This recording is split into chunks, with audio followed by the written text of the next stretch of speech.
बच्चों नमस्कार। आज हम एक नई पाठ पढ़ेंगे, बस की यात्रा, और इसके लेखक हैं हरिशंकर परसाई जी।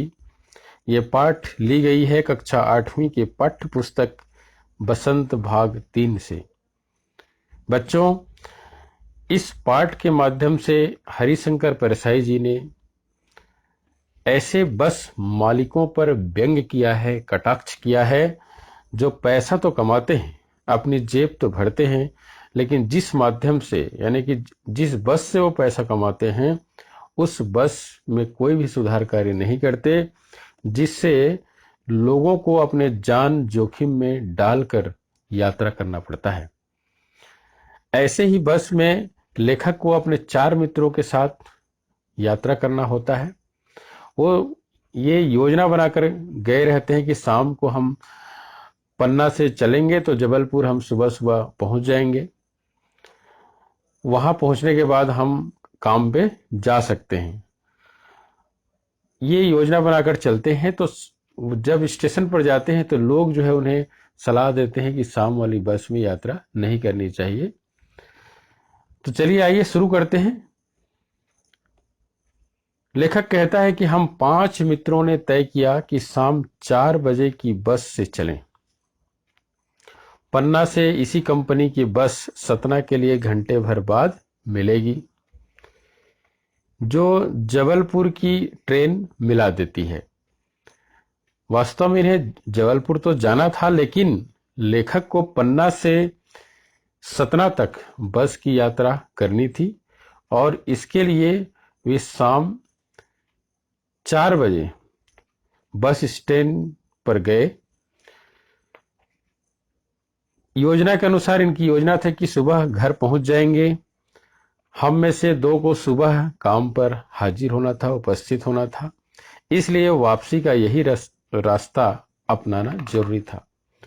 लोगों ने सलाह दी कि समझदार आदमी इस शाम वाली बस से सफर नहीं करते। क्या रास्ते में डाकू मिलते हैं? नहीं, बस डाकिन है। जब वहां लोगों ने कहा कि इस शाम वाली बस में यात्रा नहीं करनी चाहिए, तो लेखक पूछते हैं कि ऐसा क्या है, क्या रास्ते में डाकू मिलते हैं? तो लोग कहने लगे कि नहीं, बस डाकिन है। डाकिन है यानी कि डरावनी है, धोखा देने वाली है, कभी भी डाका डाल सकती है, डाका डाल सकती है, यानी बीच में धोखा दे सकती है। बस को देखा तो श्रद्धा उमड़ पड़ी। लेखक ने जब वास्तव में इस बस को देखा तो श्रद्धा, एक प्रेम, एक आदर उमड़ पड़ी। और आदर इसलिए कि ये बस इतनी पुरानी थी कि इस पर वास्तव में यात्रा नहीं करनी चाहिए थी। लेखक कहता है खूब वयोवृद्ध थी, बहुत पुरानी थी, सदियों के अनुभव के निशान लिए हुए थी, माने इतनी पुरानी थी। लोग इसलिए इससे सफर नहीं करना चाहते कि वृद्धावस्था में इसे कष्ट होगा। यह बस पूजा के योग्य थी, उस पर सवार कैसे हुआ जा सकता है? लेखक सोचता है कि ऐसे इतनी पुरानी बस में वास्तव में ये तो एक जगह रख कर पूजा करने योग्य है, इस पर कैसे सवार हुआ जा सकता है? कहने का अर्थ है कि कैसे चलेगी। बस कंपनी के एक हिस्सेदार भी उसी बस से जा रहे थे। लेखक के साथ जो बस का हिस्सेदार है, बस मालिक का, जो बस का संचालक है, वो भी उसमें सवार हुआ था। हमने उनसे पूछा, लेखक कहता है कि हमने उनसे पूछे, यह बस चलती भी है? वह बोले, चलती क्यों नहीं जी, अभी चलेगी। हमने कहा, वही तो हम देखना चाहते हैं, अपने आप चलती है यह? हाँ जी, और कैसे चलेगी? लेखक को बड़ा आश्चर्य हुआ देखने के बाद कि ऐसे बस भी चलती है, इतनी पुरानी बस। तो हिस्सेदार कहता है बिल्कुल चलेगी। गजब हो गया, ऐसी बस अपने आप चलती है। हम आगा पीछा करने लगे, यानी ये लेखक अपने मित्रों के साथ ये सोच विचार करने लगे कि हमें वास्तव में इस बस में जाना चाहिए या नहीं जाना चाहिए। तब क्या हुआ, उनके साथ जो डॉक्टर मित्र थे, डॉक्टर मित्र ने कहा, डरो मत, चलो, बस अनुभवी है, यानी कि ये बस है, बहुत दिनों से चलती आ रही है, मतलब इसको अनुभव प्राप्त है, किसी प्रकार के कोई कष्ट नहीं होगा। नई नवेली बसों से ज्यादा विश्वसनीय है। नई नवेली बस जिसको अनुभव नहीं रहता, वो तो कहीं भी रुक सकती है, लेकिन ये बस चलेगी, इसलिए हमें चलना चाहिए। और यह भी कह देता है वो डॉक्टर मित्र कि हमें बेटों की तरह प्यार से गोद में लेकर चलेगी ये बस, बेटों की तरह। जैसे माँ के गोद में बेटा सुरक्षित हो जाता है, उसी प्रकार से वो डॉक्टर मित्र कहता है कि हम तो बड़े ऐसे हमको यात्रा लगेगी कि जैसे हम माँ की गोद में बैठकर जा रहे हैं, इसलिए हमें चलना चाहिए। उनकी सलाह पर लेखक कहता है कि हम बैठ गए। जो छोड़ने आए थे वे इस तरह देख रहे थे जैसे अंतिम विदा दे रहे हैं। अब सोचिए कि अंतिम विदा देते समय लोग किस प्रकार से बात करते हैं, उसी प्रकार से वो बात कर रहे थे। उनकी आंखें कह रही थीं, आना जाना तो लगा ही रहता है, आया है सो जाएगा, राजा रंग फकीर। यानी कि जो यहाँ आया है, चाहे वो राजा हो, रंग यानी गरीब हो या फिर फकीर हो, वो तो आया है तो उसे जाना ही है। आदमी को कुछ करने के लिए एक निमित्त चाहिए। वो कह रहे थे कि यहाँ से जाने के लिए भगवान किसी को भी यहाँ से लेकर के जाता है तो एक बहाना, निमित्त, एक माध्यम बना लेता है। तो हो सकता है कि आप जो सवार होके जा रहे हैं, यही बस आपका माध्यम बन जाए परलोक सिधारने का। इतनी पुरानी बस थी, लोगों की मन में यही धारणा थी कि इतनी पुरानी बस में शाम को यात्रा तो करनी ही नहीं चाहिए। इंजन सचमुच स्टार्ट हो गया। कुछ देर के बाद जो लेखक को पहले लग रहा था कि शायद ये स्टार्ट नहीं होगी, लेकिन इंजन सचमुच स्टार्ट हो गया। ऐसा जैसी सारी बस ही इंजन है। स्टार्ट तो हुआ बच्चे, लेकिन कैसे? जब इंजन स्टार्ट हुआ तो ऐसा लगा कि वो इंजन के, बस में इंजन सामने होता है, लेकिन ऐसा लग रहा था कि पूरी बस इंजन है और हम इंजन के भीतर बैठे हैं। इतनी घड़घड़ घड़घड़ की आवाज आने लगी। जब इंजन स्टार्ट हुआ, सारे कल पुर्जे हिलने लगे, तो कांच बहुत कम बचे थे उस बस में। लेखक कहता है कि कांच यानी जो खिड़कियां होती हैं उससे कांच लगे रहते हैं, वो कांच बहुत कम बचे थे, और जो बचे थे उनसे हमें बचना था। क्यों? क्योंकि वो कांच जो है, जब इंजन स्टार्ट हो गया, घड़घड़ घड़घड़ हिलने लगा, तो सब कांच गिरने लगे। हम फौरन खिड़की से दूर सरक गए। लेखक कहता है कि हम जो खिड़की के पास दृश्य को देखने के लिए बैठे थे, हम वहां से दूर खिसक गए। इंजन चल रहा था, हमें लग रहा था कि हमारी सीट के नीचे इंजन है। बस तो चलने लगी थी, लेकिन इतनी आवाज कि ऐसा लग रहा था कि हमारे सीट के नीचे ही इंजन है। बस सचमुच चल पड़ी और हमें लगा कि यह गांधी जी के असहयोग और सविनय अवज्ञा आंदोलन के वक्त अवश्य जमा रही होगी। बच्चे, आप जानते हैं कि गांधी जी ने कई आंदोलन चलाए, उसमें ये दो आंदोलन था, असहयोग आंदोलन और सविनय अवज्ञा आंदोलन। असहयोग आंदोलन का अर्थ है कि गांधी जी जब आंदोलन चलाए थे, उस समय अंग्रेज जो भी आदेश देते थे उस आदेश का पालन नहीं करना। और सविनय अवज्ञा आंदोलन का अर्थ था कि अंग्रेज जो भी निवेदन करें, जो भी आदेश दें, उसे निवेदन के साथ ठुकरा देना। तो आज ये बस के हर पुर्जे दूसरे पुर्जे के आदेश को नहीं मान रहे। अर्थात क्या हो रहा होगा कि जब ड्राइवर उसे मोड़ना चाहता है स्टीयरिंग के माध्यम से तो मुड़ती नहीं, जब ब्रेक के माध्यम से वो उसको रोकना चाहती है बस को तो रुकती नहीं। तो लेखक को लगता है कि उसे ट्रेनिंग मिल चुकी थी बस को कि किस प्रकार से हमें असहयोग करना है। हर हिस्सा दूसरे से असहयोग कर रहा था। पूरी बस सविनय अवज्ञा आंदोलन की दौर से गुजर रही थी। सीट का बॉडी से असहयोग चल रहा था। कहने का अर्थ है कि सीट जो है बॉडी से फिट रहता है, लगा रहता है, लेकिन आज क्या हो रहा है कि सीट बॉडी से अलग हो रहा है। कभी लगता सीट बॉडी को छोड़कर आगे निकल गई है, कभी लगता कि सीट को छोड़कर बॉडी आगे भागे जा रही है। इस तरह से सीट और बॉडी में तालमेल नहीं था। 8-10 मील चलने पर सारे भेदभाव मिट गए। समझ सकते हैं कि क्या हुआ होगा। यहाँ का सीट वहां, वहां का सीट यहाँ। यह समझ में नहीं आ रहा था, लेखक कहता है कि यह समझ में नहीं आ रहा था कि सीट पर हम बैठे हैं या सीट हम पर बैठी है।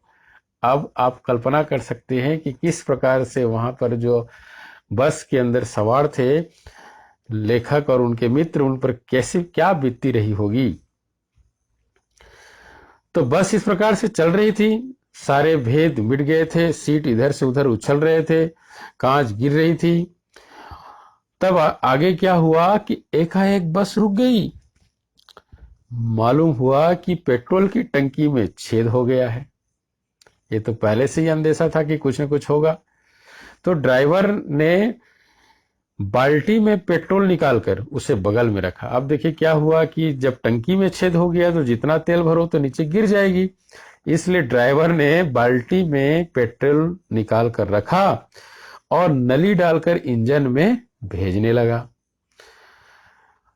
अब लेखक कहता है कि अब मैं उम्मीद कर रहा था कि थोड़ी देर बाद बस कंपनी के हिस्सेदार इंजन को निकालकर गोद में रख लेंगे, क्योंकि इंजन भी बस से गिर जाएगी, और उसे नली से पेट्रोल पिलाएंगे, जैसे माँ बच्चे के मुंह में दूध की शीशी लगाती है, उसी प्रकार से बस के हिस्सेदार बस के इंजन को अपने गोद में डालकर बाल्टी से में जो पेट्रोल भरा है उसको नली से पेट्रोल यहाँ पहुँचाएंगे, और इस तरह से पहुँचाएंगे जैसे बच्चे को माँ बच्चे के मुंह में दूध की शीशी लगाती है।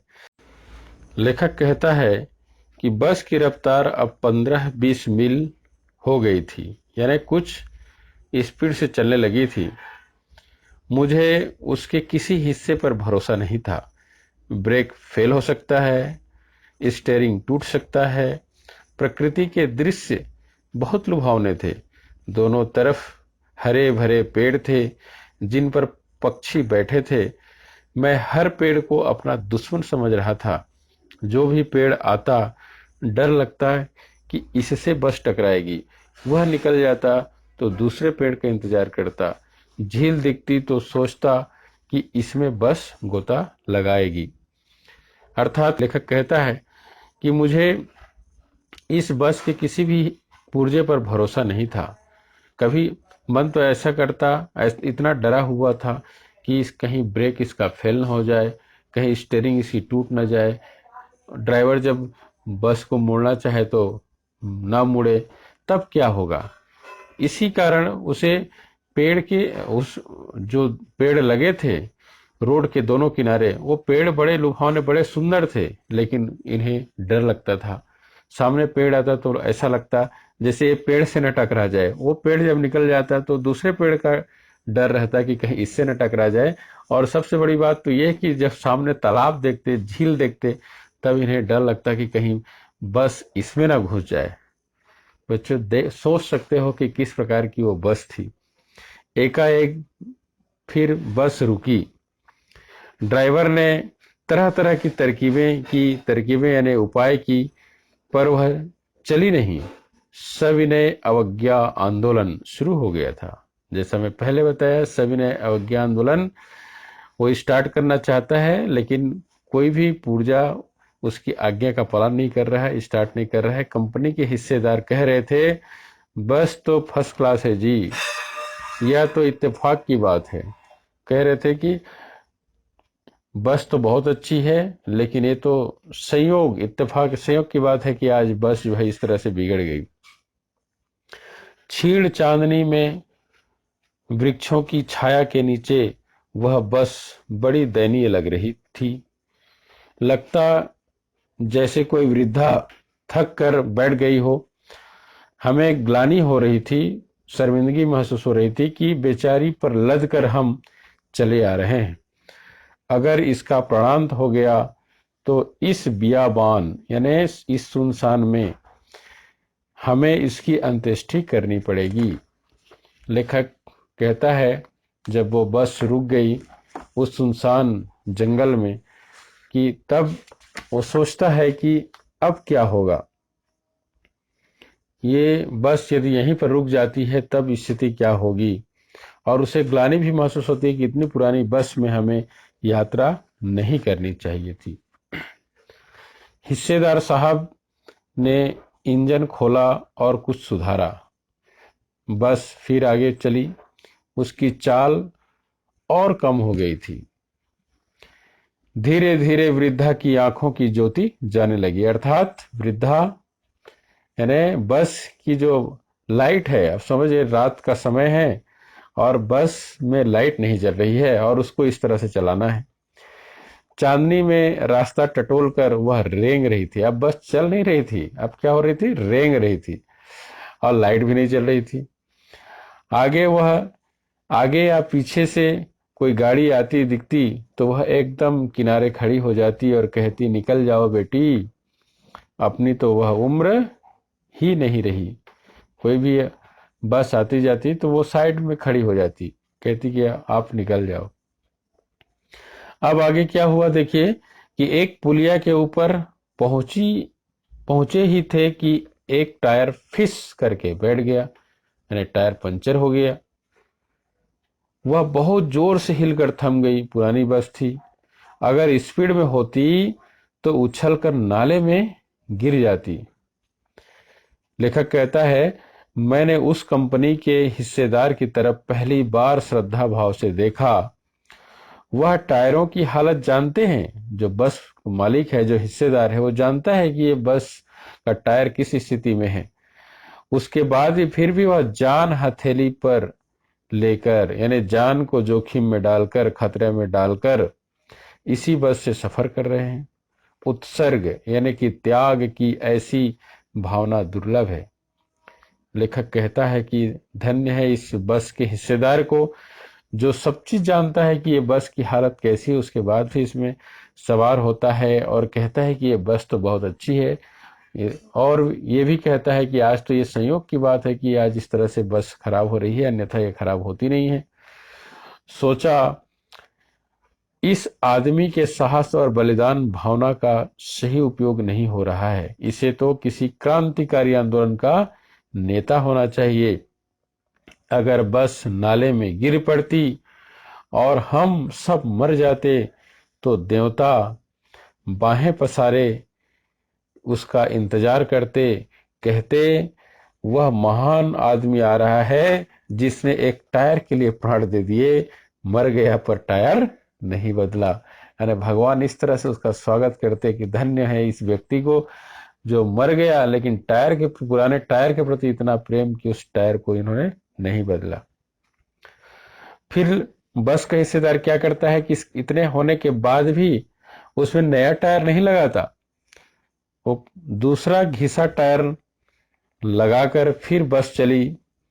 अब हमने वक्त पर पन्ना पहुंचने की उम्मीद छोड़ दी थी। इन्हें पन्ना पहुंचना था ताकि वहां से जबलपुर के लिए इन्हें ट्रेन मिल सके, लेकिन अब स्थिति ऐसी आ गई थी कि अब इन्होंने अपनी उम्मीद छोड़ दी कि आज हम लक्ष्य तक पहुंच पाएंगे। पन्ना कभी भी पहुंचने की उम्मीद छोड़ दी थी। पन्ना क्या, कहीं भी कभी भी पहुंचने की उम्मीद अब छोड़ दी थी। लगता था जिंदगी इसी बस में गुजारनी है और इससे सीधे उस लोक को प्रयाण कर जाना है। उस लोक को प्रयाण कर जाना है मतलब अब लेखक को लगता है कि अब शायद हम नहीं बचेंगे और यही बस एक निमित्त होगा यहाँ से हमें उस लोक परलोक में प्रयाण करने का, प्रयाण यानी प्रस्थान करने का। इस पृथ्वी पर इसकी कोई मंजिल नहीं है। हमारी बेताबी, तनाव खत्म हो गए। हम बड़े इत्मीनान से घर की तरह बैठ गए। चिंता जाती रही, हंसी मजाक चालू हो गया। लेखक कहता है कि अब तो भरोसा ही उड़ गया था इस बस से, तो इसलिए स्थिति ऐसी बन गई थी कि जितने समय तक जिंदा रहें भाई उतने समय तक हंसी मजाक कर लें और सारी बेताबी, सारे टेंशन खत्म हो करके कुछ पल बाकी था उसी में अपना अच्छा पल बिताने का प्रयास करने लगे। इस तरह से इस पाठ के माध्यम से हरिशंकर परसाई जी ने वास्तव में ऐसी परिवहन व्यवस्था पर व्यंग किया है जो पैसा तो कमाते हैं, लेकिन जिस माध्यम से वो पैसा कमाते हैं, जिसके द्वारा वो पैसा कमाते हैं, उस माध्यम को वो मेंटेन नहीं करते। जैसे इस पाठ में लेखक ने बताया है कि परिवहन विभाग में जो पैसा कमा रहा है, उसका मालिक, उसका हिस्सेदार, वो बस से कमा रहा है, लेकिन उस बस में किसी भी प्रकार की उसकी मरम्मत नहीं की जाती रही है, जिसके कारण लोग उसी प्रकार के बस में यात्रा करने के लिए मजबूर होते हैं, जो बस कभी भी लोगों के जान को ले सकती है, कभी भी दुर्घटनाग्रस्त हो सकती है। लेकिन बस के मालिक को या बस के हिस्सेदार को इससे कोई परवाह नहीं होता, केवल वो अपनी जेब भरने में लगे रहते हैं। ऐसी परिवहन व्यवस्था, ऐसे मालिक, ऐसे हिस्सेदार, ऐसे बस के संचालकों पर कटाक्ष लेखक ने किया है।